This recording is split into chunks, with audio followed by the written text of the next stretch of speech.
Bismillahirrahmanirrahim. Assalamualaikum warahmatullahi wabarakatuh. Selamat pagi anak-anak. Bagaimana kabar kalian di rumah? Semoga kalian dalam keadaan sehat selalu ya. Baiklah, pada hari ini kita kembali belajar online di rumah. Persiapkan alat tulisnya serta buku tulis dan buku paketnya. Nah, sebelum kita belajar, mari kita sama-sama membaca basmalah. Bismillahirrahmanirrahim. Semoga pelajaran kita pada hari ini dapat berjalan dengan lancar. Nah, kali ini kita masuk ke pembelajaran 6 subtema 3. Dibuka di halaman 150. Nah, di sini kalian bisa lihat ada sedikit pertanyaan ya. Di halaman 150 ada sedikit pertanyaan, ada 4 buah pertanyaan. Nah, bisa dilihat di sini ada resep kue kering coklat ya. Ada 300 gram mentega, 50 gram gula pasir, 100 gram gula palem, 3 butir telur, 1/4 sendok teh ekstra vanili, 150 gram coklat bubuk, 1/4 kilogram tepung terigu, 1/4 sendok teh soda kue. Nah, apa yang kita ambil dari resep pembuatan kue kering ini? Ya, ini proses terjadinya. Ya, proses terjadinya kue kering. Nah, bagaimana bentuk coklat dalam resep tersebut? Nah, pertanyaan pertama, bagaimana bentuk coklat dalam resep tersebut? Bentuknya apa? Bentuknya bisa kalian lihat semua. Bentuknya berbentuk bulat. 2. Adakah perubahan wujud coklat dalam proses memasak atau membuat kue kering tersebut? Coba jelaskan. Nah, di sini adanya perubahan wujud ya. Wujud benda dari benda cair menjadi benda, maksudnya dari benda yang basah menjadi benda yang kering. Nah, di sini kan ada proses pemanggangan ya, proses pemanggangan. Ini sama halnya seperti halnya proses penguapan. Ya, proses penguapan, penjemuran waktu saat kalian kemarin beberapa hari yang lalu belajar tentang proses penjemuran atau penguapan. Nah, di sini juga sama. Ternyata terjadinya kue kering ini ada proses penguapan dari adonan yang basah lalu dimasukkan ke dalam oven ya. Di sini pemanggangan masuknya lalu berubah menjadi kue yang kering. Nah, itu proses terjadinya perubahan wujud pada kue coklat. Nomor 3, sebutkan satuan baku ukuran berat yang tertera pada resep tersebut. Nah, masih ingat satuan baku apa? Nah, yang nomor 4-nya juga sebutkan satuan yang tidak baku. Apa itu satuan baku dan apa itu satuan tidak baku? Satuan baku adalah satuan yang telah disepakati ya. Satuan berupa ukuran, timbangan ya, yang telah disepakati oleh seluruh dunia. Berarti bukan cuma negara Indonesia saja, berarti negara yang lain juga telah menyepakati ukuran dan timbangan tersebut. Contohnya apa? Kilogram. Apalagi meter atau kilometer. Contoh lagi liter ya. Itu sudah disepakati oleh banyak negara ya, untuk disepakati ukuran dan timbangannya di setiap negara. Nah, itu namanya satuan baku. Nah, berarti di sini satuan baku yang ada di resep kue kering ini yang mana? Di sini ternyata ada gram dan adanya kilogram. Nah, yang kemudian satuan tidak baku. Apa itu satuan tidak baku? Berarti kebalikannya satuan baku. Satuan yang disepakati bukan oleh negara ya. Satuan yang disepakati oleh kelompok atau oleh perorangan. Ya, contohnya misalkan jengkal. Ya, kita bisa, mungkin kalian pernah mengukur suatu benda dengan jengkal tangan, ya. Ada juga misalkan kaki. Ya. Terus apa lagi? Di sini adanya butir, ya. Butir untuk telur. Terus adanya sendok teh, ada juga sendok makan.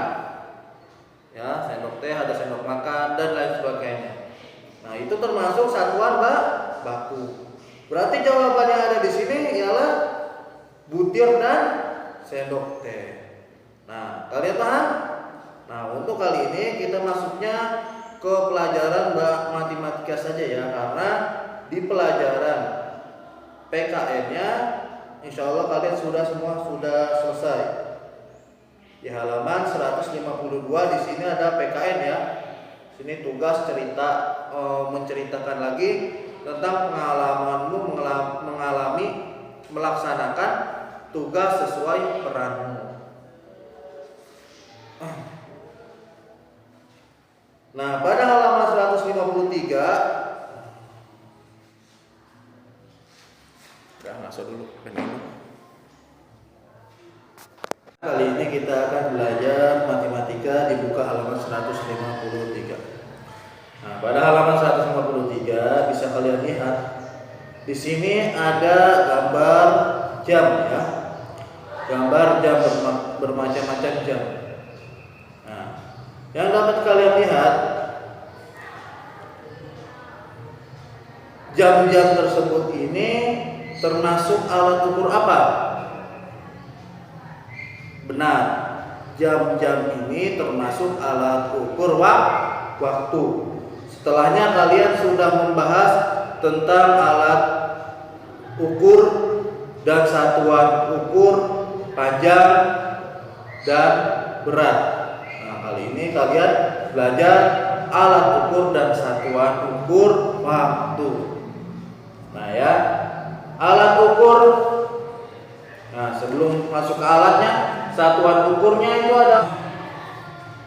Nah, ada jam, menit, dan detik.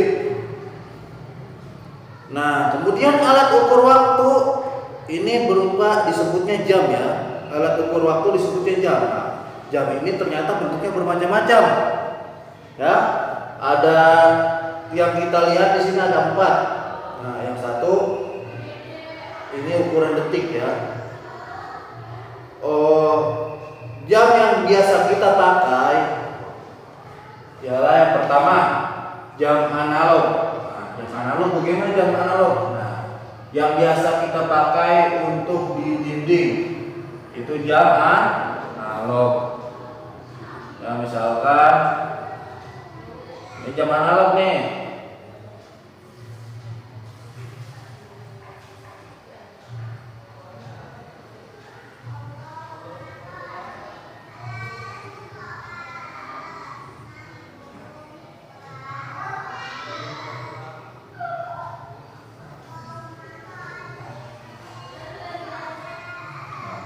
Ini termasuk jam analog. Lalu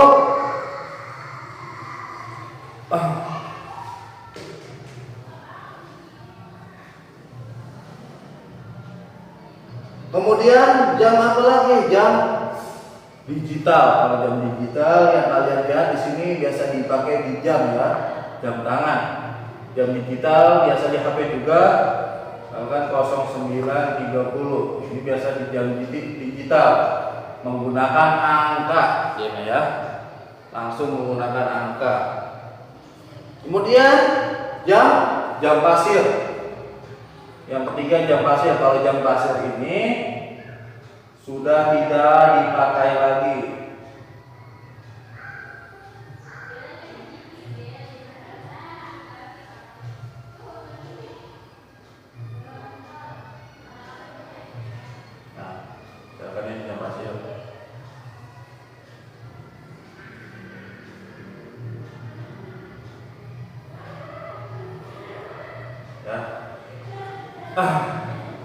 Nah, ketiga jam ini kesamaannya apa? Kesamaannya sama-sama alat ukur waktu, ya. Namun cara kerjanya berbeda, ya. Mungkin yang jam analog, ya, jam analog ini menggunakan jarum jam. Ada jarum yang pendek untuk mengukur jam, ada yang jarum yang panjang untuk mengukur menit, dan ada yang jarumnya tipis, ya, untuk mengukur detik. Nah, setiap 1 jam sama dengan 60 menit. 1 menit sama dengan 60 detik. Nah, ini ingat ya, berarti jam itu perputaran seperti itu. 1 jam 60 menit, 1 menit 60 detik. Nah, untuk jam analog ini menggunakan angka dari 1 sampai 24. Ingat, 1 hari itu perhitungannya 24 jam, ya.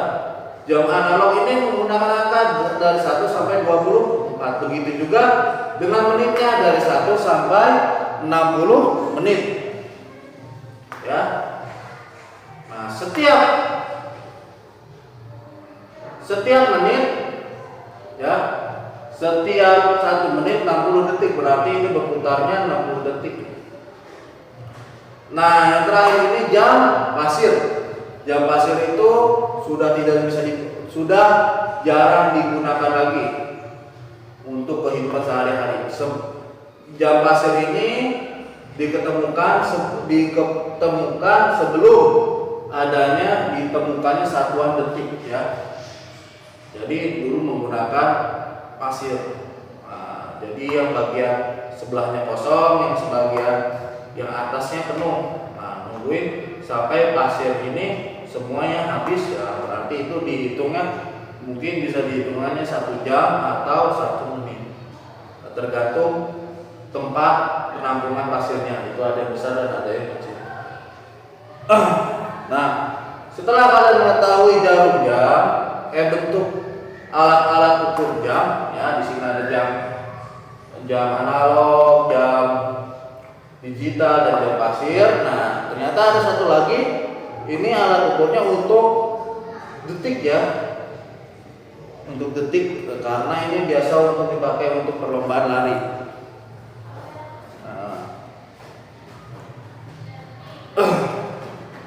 Nah, setelah itu kalian kerjakan halaman 154.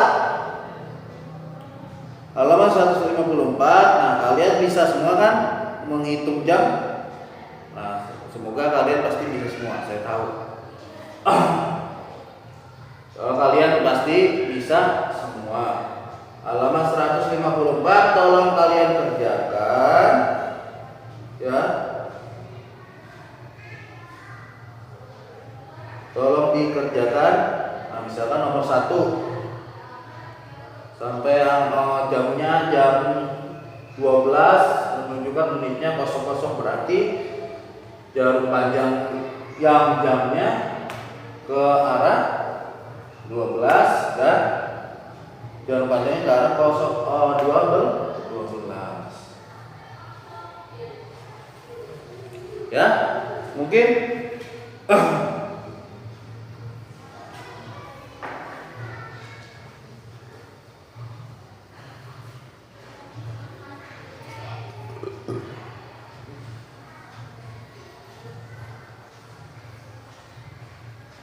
nah, bagaimana cara menghitung jarum jam analog, ya? Cara menghitung jarum jam analog.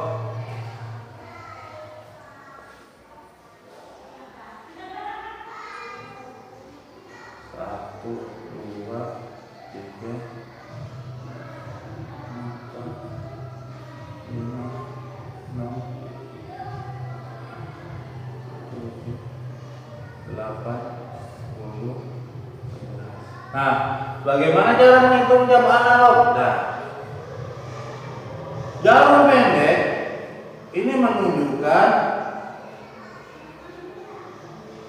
menunjukkan perhitungan jam ya, perhitungan jam. Nah, setiap jarum pendek ini dihitung berarti 1 jam. Perhitungan yang jarum pendek perlu kalian ketahui, dia bergerak paling lambat.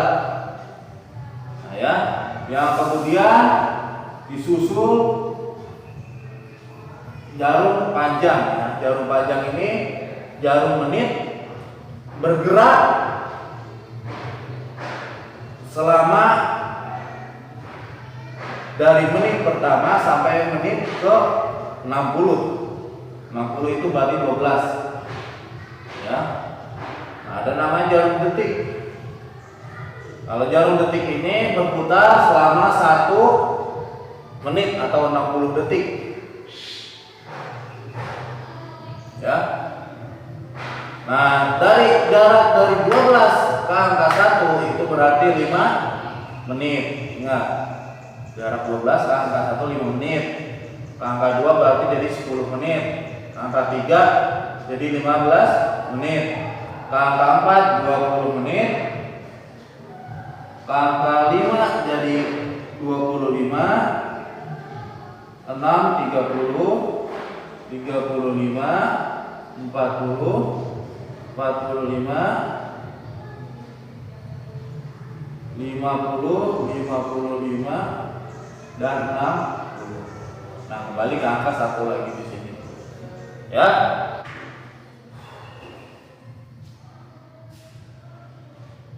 Dan mungkin cukup sekian pembelajaran pada hari ini. Bapak akhiri ya. Tetap semangat belajarnya. Jangan lupa kerjakan halaman 158 ya. Bapak akhiri, wabillahi taufiq wal hidayah. Assalamualaikum